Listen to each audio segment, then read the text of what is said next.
नमस्कार दोस्तों, SBI securities morning podcast में आपका स्वागत है। आज के पॉडकास्ट में हम निफ्टी बैंक निफ्टी में क्या उम्मीद करें इस पर बात करेंगे। साथ ही ऐसे कौन से सेक्टर्स और स्टॉक्स है जिन पर आपको नजर रखनी चाहिए उस पर भी हम बात करेंगे।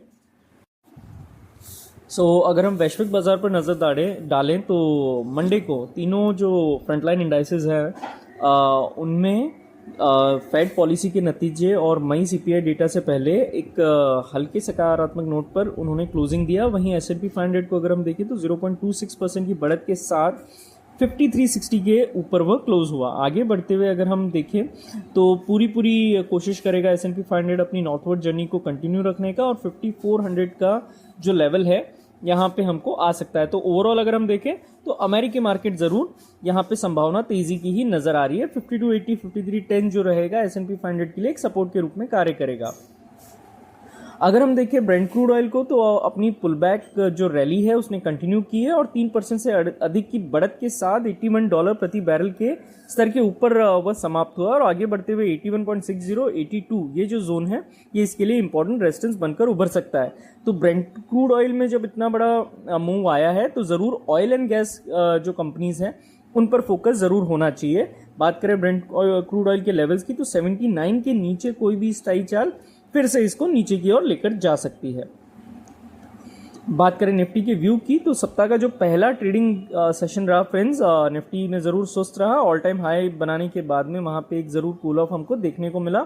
185 पॉइंट्स की एक बहुत ही छोटी रेंज में निफ्टी में उतार चढ़ाव जारी रहा और ये जो छोटी रेंज है ये 7 ट्रेडिंग सेशन में सबसे कम रेंज हम कह सकते हैं और ओवरऑल एक NR7 जैसे पैटर्न का निर्माण भी यहाँ पे हो रहा है। डेरिवेटिव के मोर्चे पर अगर हम देखें तो फ्यूचर्स में 0.33% की गिरावट आई है और 5.25% ओपन इंटरेस्ट भी गिरा है। तो जब प्राइस और ओपन इंटरेस्ट दोनों गिरते हैं तो इसका मतलब है कि यहाँ पे एक लॉन्ग अनवाइंडिंग हमको नजर आ रही है। अगर हम स्टॉक्स की बात करें निफ्टी के अंदर आने वाले तो वहां पे 12 में लॉन्ग बिल्डअप, 15 में शॉर्ट कवरिंग नजर आई है, 10 शेयरों में शॉर्ट बिल्डअप और 13 में लॉन्ग अनवाइंडिंग हमको नजर आ रही है। OIPCR 0.82 है, वहीं मंथली OIPCR अगर हम देखें तो 1.12 के लेवल पे स्थिर है। 23,000 23,400 इन स्ट्राइक्स में हमको ओपन इंटरेस्ट में इजाफा देखने को मिला है। वहीं 23,200 और 23,000 की स्ट्राइक में पुट में ओपन इंटरेस्ट बढ़ता हुआ नजर आया है और इसी के मद्देनजर 23,100 23,070 ये जो है एक सपोर्ट के रूप में कार्य करने की संभावना है। वहीं अगर इसके नीचे इंडेक्स फिसलता है तो 22,950 के दर्शन भी हमको हो सकते हैं निफ्टी में। ऊपर की ओर बात करें तो 23,350 23,370 यह जो है एक इंपॉर्टेंट रेजिस्टेंस बनकर उभर सकता है। इसके ऊपर अगर निकलता है बाजार तो 23,500 से और भी ज्यादा ऊपर हम 23,650 के लेवल्स भी निफ्टी में देख पाएंगे। बैंक निफ्टी के व्यू की बात करें तो 50,253 का जो इन्होंने लेवल टेस्ट किया और उसके बाद इसमें मुनाफा वसूली भी देखी गई। इसके परिणाम स्वरूप एक जो ओवरऑल एक बड़ा विक हमको जरूर देखने को मिल रहा है। एक बेयरिश कैंडल वहां पे फॉर्म होती हुई नजर आ रही है।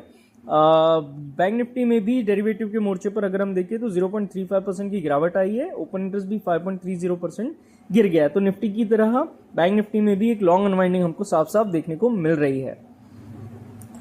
50,000 और 50,500 के स्ट्राइक में जो है कॉल में ओपन इंटरेस्ट बढ़ता हुआ नजर आया। वहीं 49,500 और 49,000 के स्ट्राइक में पुट में भी ओपन इंटरेस्ट में इजाफा हुआ है। पीसीआर फ्रेंड्स वीकली का 0.68 पर है, वहीं मंथली पीसीआर 1.05 पर प्लेस्ड है और इसी के मद्देनजर आगे बढ़ते हुए 49,500 49,450 जो है वो एक सपोर्ट के रूप में कार्य करने की संभावना है। इसके नीचे अगर बैंक निफ्टी फिसलता है तो 48,800 49,000 इस लेवल तक फिसल सकता है। यहां तक हमको एक प्रॉफिट टेकिंग नजर आ सकती है। ऊपर की ओर बात करें 49,900 50,000 ये जो है एक इंपॉर्टेंट रेजिस्टेंस बनकर उभर रहा है। अगर यहां के ऊपर बाजार टिकता है तो उसके बाद 50,500 के लेवल तक भी बाजार जो है एक अच्छा खासा मूव एक्सटेंड कर सकता है। इंडिया विक्स की बात करें तो 3% की गिरावट यहां पे नजर आई है और 16.50 के नीचे ये क्लोज हुआ है। ये अपने सभी शॉर्ट और लॉन्ग टर्म मूविंग एवरेजेस के नीचे ट्रेड कर रहा है और अगर हम देखें तो 14.84 का जो स्तर है वो 200 EMA है, वहां पर भी ये टेस्ट करने की कोशिश कर सकता है। एडवांस डिक्लाइन जो है एडवांसेस के फेवर में रहा। वहीं अगर हम देखें फार्मा इन्होंने शुक्रवार को कारोबारी सत्र में एक कंसोलिडेशन का ब्रेकआउट दिया है और कल के सत्र में भी यहाँ पे एक खरीदारी ही हमको देखने को मिली। तो ओवरऑल ये ब्रेकआउट सस्टेन करने की पूरी संभावना है फार्मा में, और हमारा मानना है कि नॉर्थवर्ड जो ट्रेजेक्ट्री है फार्मा की वो कंटिन्यू रह सकती है, और फार्मा इंडेक्स 20,000 के लेवल्स का जो साइकोलॉजिकल लेवल है उसको टेस्ट कर सकता है, और उसके बाद में यहाँ पे हमको और भी तेजी दिख सकती है। 20,200 20,150 के लेवल्स भी हमको फार्मा इंडेक्स में नजर आ सकते हैं। तो फार्मा के स्टॉक्स जो है वो आपके रडार पे बिल्कुल होने चाहिए। बात करें निफ्टी हेल्थ केयर इंडेक्स की, तो वहां पर भी एक नॉर्थवर्ड जर्नी जारी है और 12,650 का टेस्ट करने की यहाँ पे भी संभावना नजर आ रही है। तो फार्मा और हेल्थ केयर बहुत ही अच्छे नजर आ रहे हैं।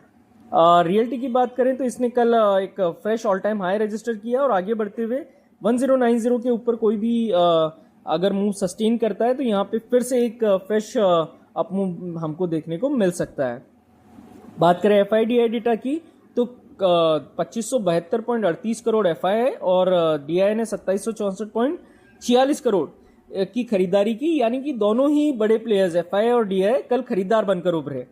और इंडेक्स फ्यूचर्स के लिए FI का जो लॉन्ग शॉर्ट रेशियो है फ्रेंड्स वो 34.25 पर है, क्योंकि उन्होंने ओवरऑल 48,938 इंडेक्स फ्यूचर्स खरीदे हैं, तो वहां पे एक इंप्रूवमेंट ही हमको नजर आ रहा है।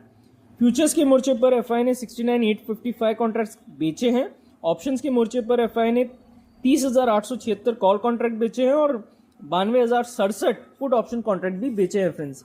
तो मैं उम्मीद करता हूं ये सारे ही जो डेटा पॉइंट्स हैं आपके काम आएंगे। इसी के साथ आज के पॉडकास्ट में बस इतना ही। हमारे पॉडकास्ट को नियमित रूप से सुनने के लिए आपका बहुत बहुत धन्यवाद। Investment in securities market are subject to market risks. Read all the related documents carefully before investing.